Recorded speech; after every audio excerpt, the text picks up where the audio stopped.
ചുറ്റിലും കാടാണ്. ദേ ഈ ബ്രിഡ്ജ് കഴിഞ്ഞ് അവിടേക്ക് അപ്പുറത്തേക്ക് നടക്കാൻ പാടില്ല എന്നാണ് അവർ പറഞ്ഞത്. ആന ഇറങ്ങുന്ന സ്ഥലമാണെന്ന്. അപ്പോൾ അവിടെ ഉള്ളവരൊക്കെ തിരിച്ചിങ്ങോട്ടേക്ക് തന്നെ വന്നു. ചുറ്റിലും ഇതേ കാടാണ്. മൊബൈലിൽ ഒട്ടും റേഞ്ചില്ല. അപ്പോൾ ബാംഗ്ലൂരിൽ നിന്ന് നാട്ടിലേക്ക് ബസ്സിന് വരുന്നവർ എപ്പോഴും കുറച്ചുകൂടെ വെൽ മെയിൻറ്റെയിൻഡ് ആയിട്ടുള്ള, അല്ലെങ്കിൽ അത്യാവശ്യം നല്ല റേറ്റിംഗ് ഒക്കെ ഉള്ള ബസ്സൊക്കെ ബുക്ക് ചെയ്യുക. ഇത് പക്ഷേ മേ ബി ഇവർ ഫസ്റ്റ് ടൈം ആയിരിക്കും എങ്ങനെ ബ്രേക്ക് ഡൗൺ ആവുന്നത്, നമുക്ക് പറയാൻ പറ്റില്ലല്ലോ. പക്ഷേ എന്തായാലും ഞങ്ങൾ കുറച്ച് പേര് ഇവിടെ പെട്ടു. കുറച്ച് പേരൊക്കെ അത്യാവശ്യമുള്ളവർ ജീപ്പിലൊക്കെ ആയിട്ട് അങ്ങനെ പോയി. പക്ഷെ ആകെ ഒരു ജീപ്പേ വന്നിട്ടുള്ളായിരുന്നു. അപ്പോൾ ഞങ്ങൾ ഉറങ്ങുമായിരുന്നു, ഞങ്ങൾ അറിഞ്ഞില്ല. ഇനിയിപ്പോൾ ഇതുവഴി KSRTC ഉണ്ടെന്ന് പറഞ്ഞു. പക്ഷേ ഇതുവരെ KSRTC ഒന്നും കണ്ടില്ല. വർക്ക്ഷോപ്പിലാണ് വന്നിട്ട് അതേ കിടന്നൊക്കെ നന്നാക്കുന്നുണ്ട്. അപ്പോൾ ഓക്കെ ആയി കഴിയുകയാണെങ്കിൽ ഈ ബസ്സിൽ തന്നെ പോകണം.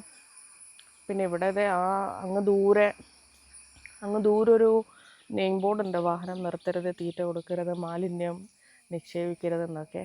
അപ്പം ഏകദേശം ഇവിടെ കുറച്ച് ജീവികൾ ഇറങ്ങുന്ന സ്ഥലമാണെന്ന് നമുക്ക് ആ ബോർഡ് കണ്ടപ്പോൾ, ഫോറസ്റ്റിൻ്റെ ഒരു ബോർഡ് ഉണ്ടായിരുന്നു, ആ ബോർഡ് കണ്ടപ്പോൾ തോന്നി. ഇതൊക്കെ ഓരോ അനുഭവങ്ങളാണല്ലോ അല്ലേ. ആദ്യമായിട്ടാണ് ഇങ്ങനെ ഒരു അനുഭവം കിട്ടിയത്. അപ്പോൾ നമ്മൾ ഇവിടെ കുറച്ച് അരുവികളൊക്കെ ഉണ്ട്, ഞാൻ കാണിച്ചു തരാം. കുറച്ച് അരുവിയൊക്കെ ഉണ്ട്. കുറച്ച് മുമ്പ് നേരത്തെ ഒരു ചേട്ടൻ ജീപ്പി വന്ന് ഇവിടെ മാലിന്യമൊക്കെ ഇട്ട് പോകുന്നുണ്ടായിരുന്നു. അപ്പം അത് ഒരു സ്വഭാവമാണല്ലോ, ഇടരുതെന്ന് പറഞ്ഞു കഴിഞ്ഞാൽ അങ്ങനെ ചെയ്യാമെന്നുള്ളത്. അപ്പോൾ വെയിലൊക്കെ വന്ന് തുടങ്ങി.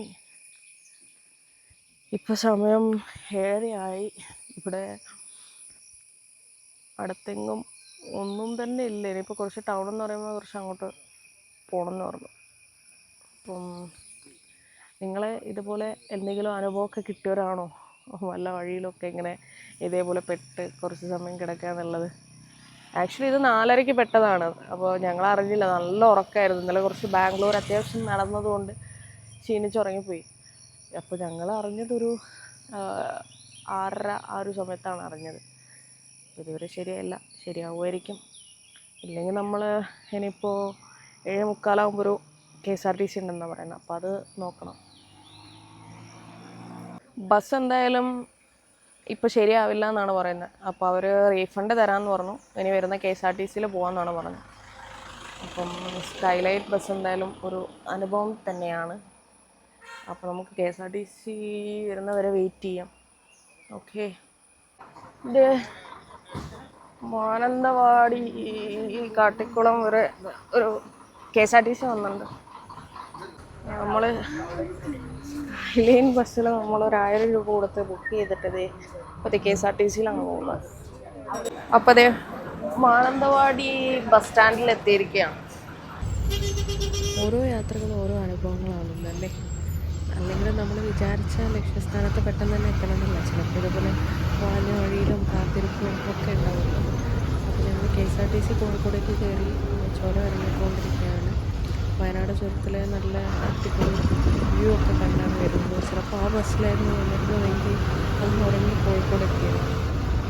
ചില യാത്രകളിൽ ഓർക്കാൻ ചെറിയൊരു ഇൻസിഡൻ്റ് എങ്കിലും നോക്കുന്നുണ്ട്. അതുപോലൊരു ഇൻസിഡൻ്റ് ആയിരുന്നു. നമ്മൾ കോഴിക്കോട് എത്തിയപ്പോൾ തന്നെ വലിയൊരു ആശ്വാസമായി. അപ്പോൾ ബാംഗ്ലൂർ യാത്ര എന്തായാലും അടിപൊളിയായിരുന്നു.